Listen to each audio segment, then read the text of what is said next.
tonight I'm actually bringing home the FTR1200, the Indian FTR1200.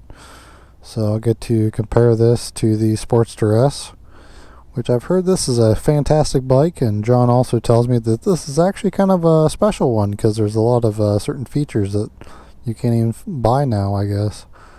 Something to do with the shocks and a few other features, so I'll be sure to be extra careful with this one, I guess. But we don't have very far to go, but I just wanted to experience what one was like. It'll be technically upright. Well, to me, I'm actually leaning forward still, but it's supposed to be an upright sport bike, naked. So, we'll see. Just waiting on Jess for the dyno. Alright, we got her started up.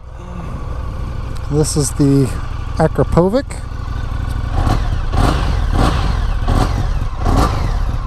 It's been a little while, I think, since it ran, but that's why I'm taking her out. Get her moving.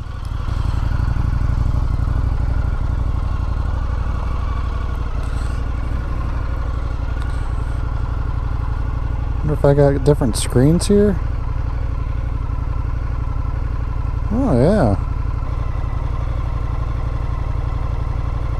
a couple different. Looks like I got like 36 miles till empty, so we'll try that.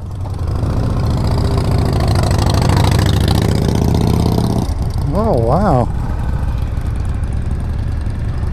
requires very little input. That's great.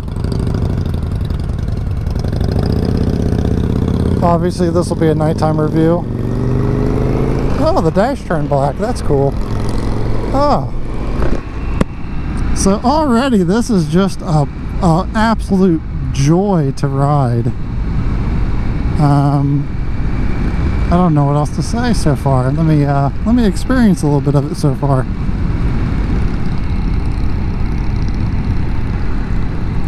These are the turn signals. Oh yeah. So I figured out the turn signals in the dark.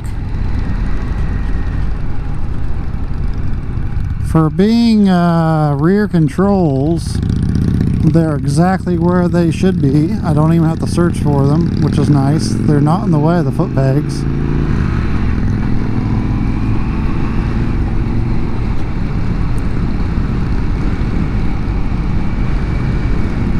It seems to be about the same actual like seating position as the Sportster S. Like I just feel like I'm on top of the bike catching all of the wind, unless I hunk way down. Like these just don't feel like any type of like highway bike or anything like, you know, that I'm using it for. They're all like around the town overpowered sporty bikes, which I just don't have a whole lot of experience with, to be honest.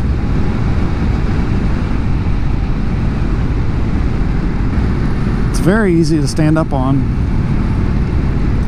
Once again, I feel like the handlebars could probably be like 4 inches higher.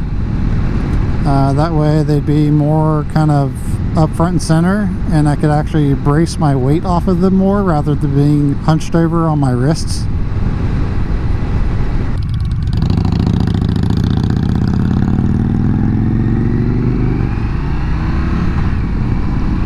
The shifting is fantastic. There's a nice, solid, crisp, like thunk every time you kick up. It's audible and you can actually feel it in your shifter, so you know exactly when it's in the gear. The clutch is very easy to engage. Even the throttle is just, everything is doing exactly what you want it to do. The only thing I noticed, like, again, with the seating position, I feel like I'm sliding forward up on the tank, which isn't quite comfortable. There's really not a lot of padding on the seat as well. Again, this is like a naked sport bike. The suspension, I can definitely feel, is more sport tuned. It does rebound extremely quick, but it's honestly, I don't know how this would be on a rough road. Like, I already feel these bumps now and I don't even see them on the road. I believe that the shocks are Öhlins front and rear, so I'm sure they're adjustable in some way, but not that I'm going to do that.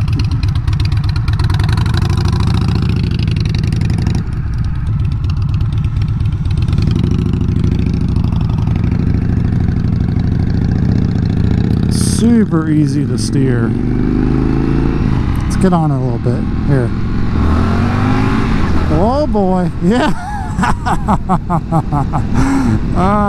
Yeah, she's got power.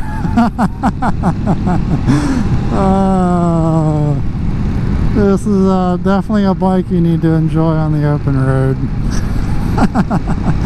That power is great.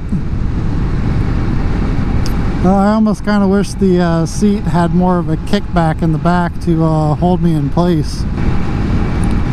So again, I gotta give Blockhead a giant shout out for letting me ride random bikes in his garage, especially while they're working on Jess's bike and she's on the dyno. So this is a rare opportunity that I don't get very often, and I just gotta say thank you to him. This is fun, and I just couldn't pass it up.